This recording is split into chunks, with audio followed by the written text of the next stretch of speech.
Bon dia, benvinguts a un nou vídeo de genealogia i de matemàtiques, perquè sí, avui parlarem una mica de matemàtiques pels que, com jo, sou de números. Però no patiu, no és complicat i intentaré explicar-ho de la manera més senzilla possible. Com ja vam veure en el vídeo dedicat als programes informàtics de genealogia, que us deixo enllaçat aquí dalt i també a la descripció, per cada generació que retrocedim, el nombre d'avantpassats es duplica. Tenim 2 pares, 4 avis, 8 besavis, 16 rebesavis, 32, 64, 128, 256, etc. I això fa que fàcilment estiguem manejant un gran nombre d'avantpassats, per la qual cosa necessitem un mètode per poder gestionar aquest gran nombre d'individus i tota la informació que en puguem recopilar. Per exemple, si volem publicar un recull o una llista dels avantpassats d'un individu, i ja no diguem quan el nombre d'avantpassats és tan elevat que necessitaríem molts fulls per poder-ne fer una representació gràfica, un arbre genealògic.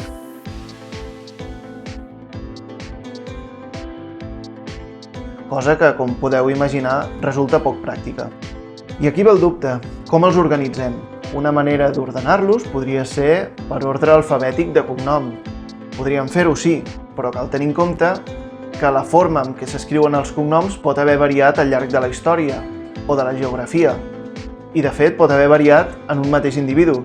Per exemple, tenim el cas que s'acostuma a citar dels cognoms que deriven d'oficis, com fuster, ferrer, sabater, etc., que moltes vegades estan escrits sense la R final. O el cas d'un avantpassat meu, Pere Valls Inglada, que 2 generacions enrere aquest Inglada era Anglada, cosa que em va portar algun mal de cap en el seu moment. I en aquest cas ja afecta la primera lletra, per tant, l'ordre alfabètic quedaria descartadíssim. Una altra forma podria ser per ordre cronològic. Seria una opció també, però de seguida veiem que és poc pràctic. En primer lloc perquè no tots els avantpassats d'una mateixa generació van néixer al mateix any o en anys propers. Ben aviat veurem que es produeixen salts i que, per exemple, tenim un rebesavi que és més jove que un besavi d'una altra branca. I, de fet, el més habitual és que no tinguem ni tan sols la data de naixement. Per tant, el que busquem és un mètode sistemàtic de numeració que doni un número a cadascun dels avantpassats d'un individu. I el sistema Ahnentafel, que en alemany vol dir taula d'avantpassats, és el més utilitzat actualment. Es considera que el primer en emprar aquest sistema va ser l'historiador i aristòcrata alemany Michael von Etzig, o Michael Etziger, en un llibre de 1590 en el que parla de les principals cases reials europees.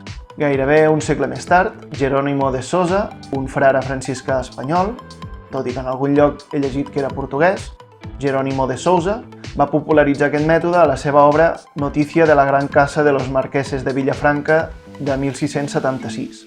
Per la seva banda, a finals del segle XIX, Stefan Kekulé von Stradowitz va revisar el mètode de Sousa i és el que ens ha arribat als nostres dies. Per aquest motiu, el sistema Ahnentafel també es coneix com el sistema Sousa-Stradonitz o Sousa-Stradonitz.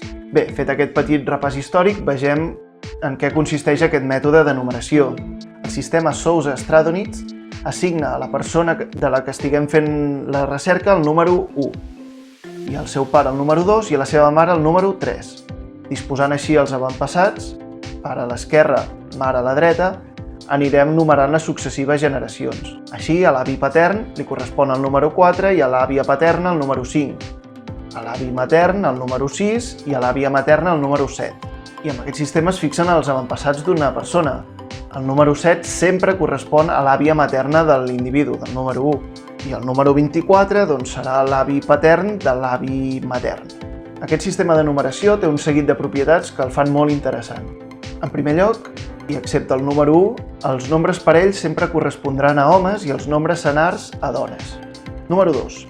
Donat un avantpassat concret, el número que correspon al seu pare sempre serà el doble i el de la mare serà el doble més 1. És a dir, el pare del número 24 serà el número 48 i la mare serà el número 49. D'aquesta manera veiem que l'avantpassat número 25 és la mare del número 12, que és el pare del número 6, que és el pare del número 3, que és la mare del subjecte. Tercera propietat. Els avantpassats per la línia agnatícia, la línia masculina directa, sempre tindran nombres que són potències de 2. seguint la fórmula 2 elevat a la generació menys 1, considerant que la generació primera és la nostra, o la del subjecte d'estudi. És a dir, en la generació del subjecte el nombre seria 2 elevat a 1 menys 1, 2 elevat a 0, que és 1. La generació dels pares, 2 elevat a 2 menys 1, 2 elevat a 1, 2. Generació dels avis, 2 elevat a 3 menys 1, 2 elevat al quadrat, que són 4. La generació vuitena, 2 elevat a 8 menys 1, 2 elevat a 7, que és 128. Quarta propietat. Cada generació té tants avantpassats com el nombre que indiqui l'avantpassat de la línia admetícia.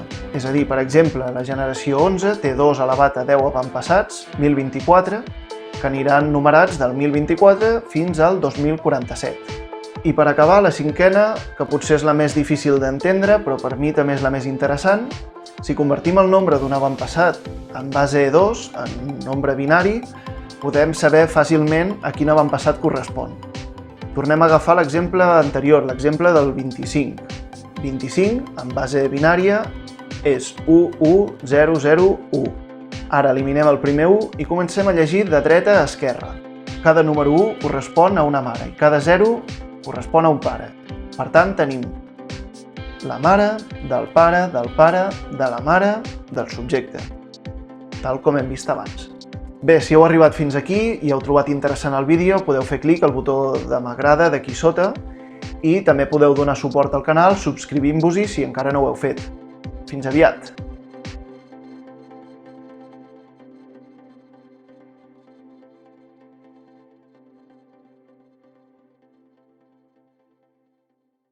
I el sistema Ahnentafel